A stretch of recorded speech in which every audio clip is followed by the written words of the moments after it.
Bitcoin just did something absolutely insane. On Sunday night, Bitcoin pumped $3,000, ripped through 90K, and liquidated 103 million in shorts. And then, Monday morning, Bitcoin dumped 2,700 and wiped out 40 million in longs and erased the entire move. Same price, different victims, total chaos. Good morning, say it back, GFY, and I hope you all had a Merry Christmas. Because yeah, 2025 sucked, but what if I told you, what if gold and silver ripping right now isn't bad news for Bitcoin at all? What if it's the exact signal we've seen before? Every historic Bitcoin run. Because every time gold outperforms Bitcoin for a year, the same crowd crawls back out of the woodwork. Bitcoin's dead, digital gold failed, this time's different. All right, so let's look at the receipts, trailing returns. 1 year gold, plus 70%, Bitcoin down 12%.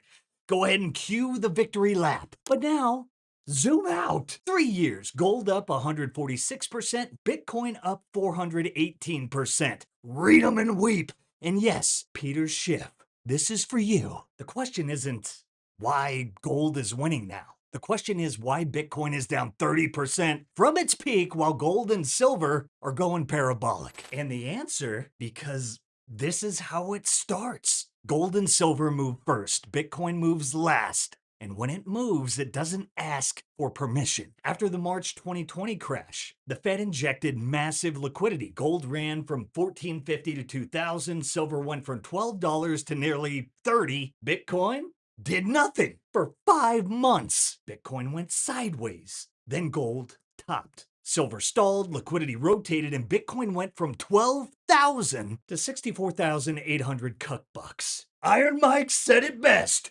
Everybody has a plan till they get punched in the mouth. Now look at today. Gold near 45.50, silver near 80 bucks, Bitcoin chopping sideways again. Same movie, new cast, more fuel. And this time, something just broke. A systemically important bank blew up in the silver futures market. They failed a margin call. The exchange liquidated them, and the Fed rushed in with $34 billion overnight on top of $17 billion just days earlier, just to stop the system from snapping. Translation for the normies, they bet silver wouldn't rise. Silver ripped. They couldn't pay. The House forced liquidations. The Fed hit the panic button. Silver doesn't move like this unless something breaks, and something just did. Bitcoin's revenge is imminent, and $9 million Bitcoin is on the table. We have a massive show today. Sunday!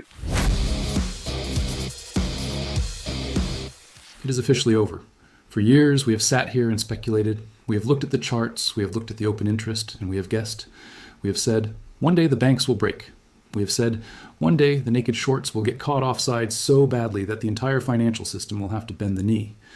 We have hypothesized that the bullion banks are leveraged to the hilt, playing a dangerous game of fractional reserve paper trading against a physical asset that is running out.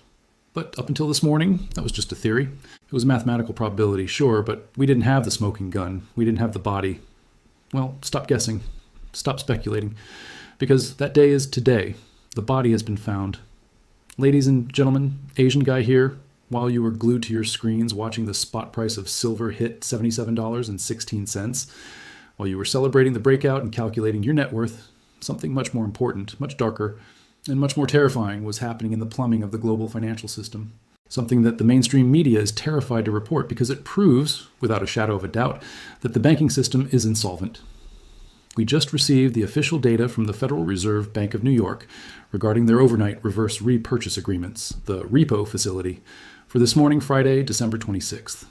And the number that just flashed across the terminal is not a typo. It is not an error. It is a confession.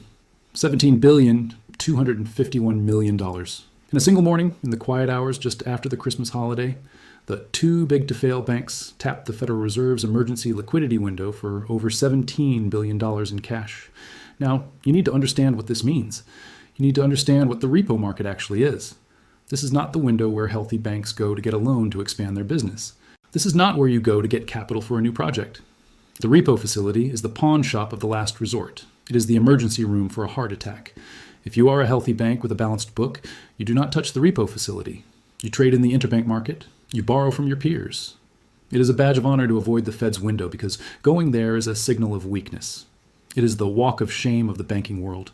So, why would the masters of the universe, the entities that supposedly control the global economy, need $17 billion in cash at 8 o'clock a.m. on the day after Christmas? Is it for payroll? No. Is it for operational expenses? No. They need it because they are bleeding to death. They need it because they just received the biggest margin call in the history of the commodities markets. Connect the dots. Look at the timing. It is impeccable. Yesterday, silver gapped up. Overnight, it teleported to $77. The banks are sitting on short positions that number in the hundreds of millions of ounces. They sold those contracts at $30.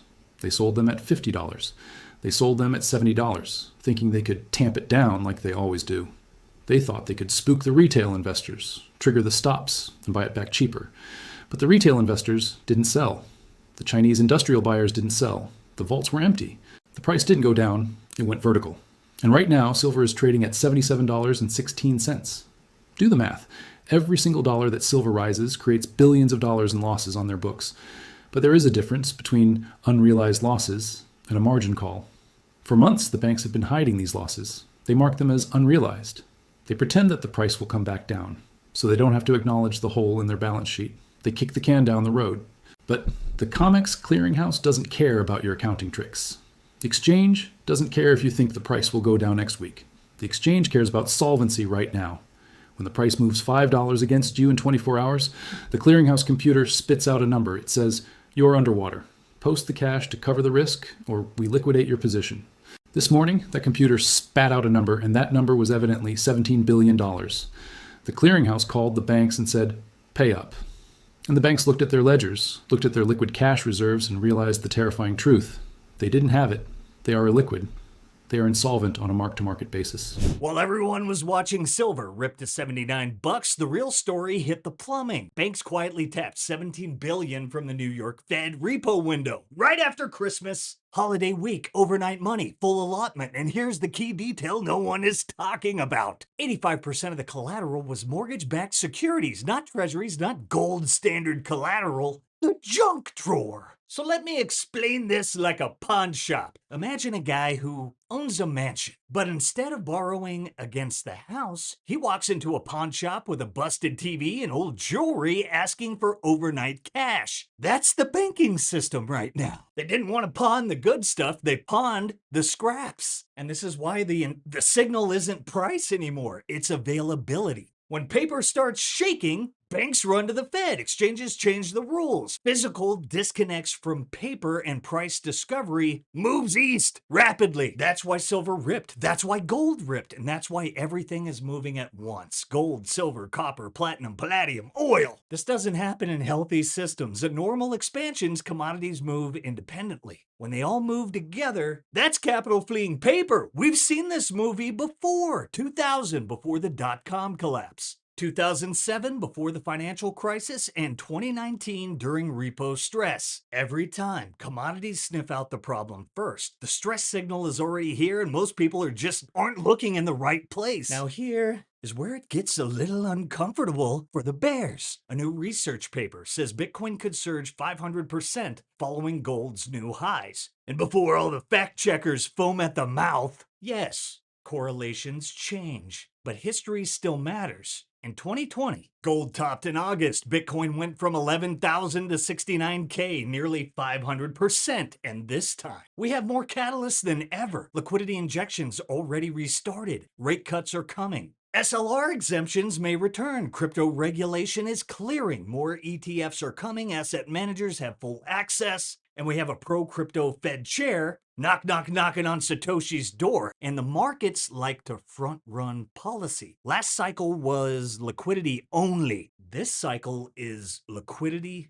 plus structure. Same setup, more fuel. But before we go deeper, and yes, there's an even more bullish historical precedent. And we also have to discuss how we got here in the first place. But before we do, look at our likes. 3 or 4 times, maybe. I gotta pump those numbers up. Those are rookie numbers in this racket. Let's take a quick second for our sponsors who keep this show on the air over at the Bitcoin Way. If your wealth lives in their system, it's not yours, it's theirs. That's why we scream Bitcoin. That's why you self-custody. And that's why you call our friends over at the Bitcoin Way. They'll walk you through multi-sig, self-custody, privacy, how to run a node, and the tools that keep you sovereign when the fiat system pulls the plug. Don't wait till it's too late. Book a free 30-minute consult today using that link in the show notes. Need cash but don't want to sell your Bitcoin? Ledn is the global leader in Bitcoin-backed loans, issuing over $9 billion in loans since 2018, and they were the first to offer proof of reserves. With Ledn, you get custody loans, no credit checks, no monthly payments, and more.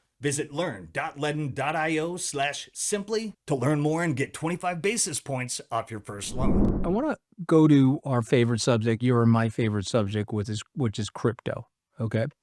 And I want to ask you the following question about Bitcoin, and I'm going to channel our buddies, okay? We have some other big crypto whales, Bitcoin whales.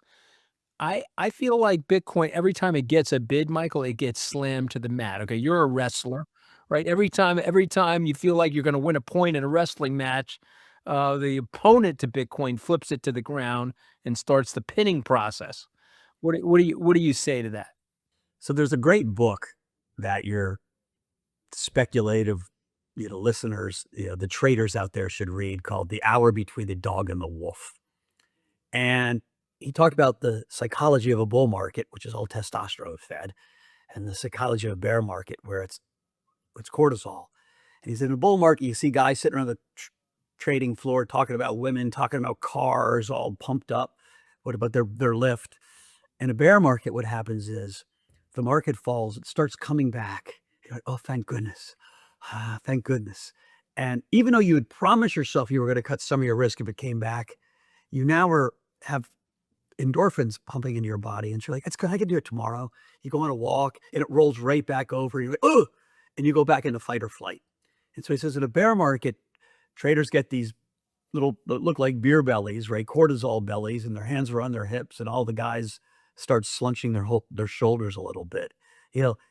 That's the market we've been in crypto for the last, 3 months. Every time it feels like it's going up, you breathe a sigh of relief, and then you get punched. So, but what is it, Michael? Is it whale selling? Is it? I think we underestimated the damage of Black Friday, the flash crash, October 9th. It was a psychologically damaging and liquidity damaging thing for retail. And crypto at its prime, the primary user of crypto has always been retail. Certainly we've got a lot of institutions in Bitcoin and more in Ethereum and Solana some, but that process really beat up retail, and all investors are momentum based, right? Like growth stocks and crypto are momentum based instruments. And so we haven't had enough juice to get the narrative going again. And I think you're going to go in this kind of choppy, sideways, less liquid range until we take out 100. And it's not going to be easy to take out. You're going to need new money coming in. A lot of the guys that burned, they're sellers of calls above. So a lot of the big holders say, well, I'll sell calls to make some income. That works until it doesn't. It works until vol gets so low, and then there's a catalytic event. Hassett becomes the Fed governor and pushes up much faster, pace of rate cuts. The budget keeps blowing out, right? Our old boss, Lloyd Blankfein, used to say, be careful picking pennies up in front of a steamroller. Remember that expression, Michael? I just read Lloyd's biography on the flight over. So shout out Lloyd Blankfein. It read like, it's the first book I've read in a while in one sitting. Let's talk psychology. People who own Bitcoin are watching silver outperform them by 160% this year. That messes with your head. And that's why Bitcoin can't hold a bounce. Every rally gets sold. Every breakout gets faded. Mooch nailed it. In bear phases, bounces feel like relief, not opportunity. Retail got smoked in October. Liquidity dried up. Confidence cracked. Big holders sell calls. Volatility compresses. Markets coil until they don't. This isn't a broken market. It's an exhausted one. And exhausted markets don't move slowly forever. They snap. Now let's get to how we got here. The real history that tells us where we're headed. December 23rd, 1913, the Federal Reserve Act is signed. Since then, the dollar lost 97% of its purchasing power. Because here's the truth no one wants to say out loud. Crises don't cause the intervention. They justify it. The system cracks. Then comes the cover story. World War I broke the gold standard. World War II fused fiscal and monetary power. Vietnam broke Bretton Woods. 9/11 justified zero rates and asset bubbles. COVID unleashed unlimited QE. Every time the same sequence. Fragility, event, liquidity flood. And now, like FDR, just take a look around. Consumers are tapped. Credit delinquencies are exploding. Student loan garnishments have resumed. Housing is frozen. Commercial real estate is collapsing. Banks are stressed. Treasury refinancing looms. The system is already breaking. It just hasn't found its excuse yet. And history says when the excuse arrives, the money printer doesn't whisper, it roars. And here's the part Peter Schiff doesn't want you to see. Coming out of the global financial crisis, gold rose 200% from 2008 to 2011. Then gold fell nearly 50%. And Bitcoin? Bitcoin went up 60,000%. Read that again. 60,000%. Apply that move to Bitcoin's 15K bottom, you get $9 million Bitcoin. Those are numbers that tell a very uncomfortable truth. They can argue narratives, they can argue timing, they can argue correlations, but they can't argue history. Gold and silver moving first isn't bearish. It's the warning shot. The storm always comes after the calm, and this calm feels awfully familiar. Hey, let us know what you think below, and batten down the hatches. 2026 is gonna be nuts. Hope you guys enjoyed this one. Don't forget to like, subscribe, and give us a pamp. Share the Sound Money Gospel, and I'll catch you all next time. Love you guys. Peace. If you prefer to go down with the ship, you.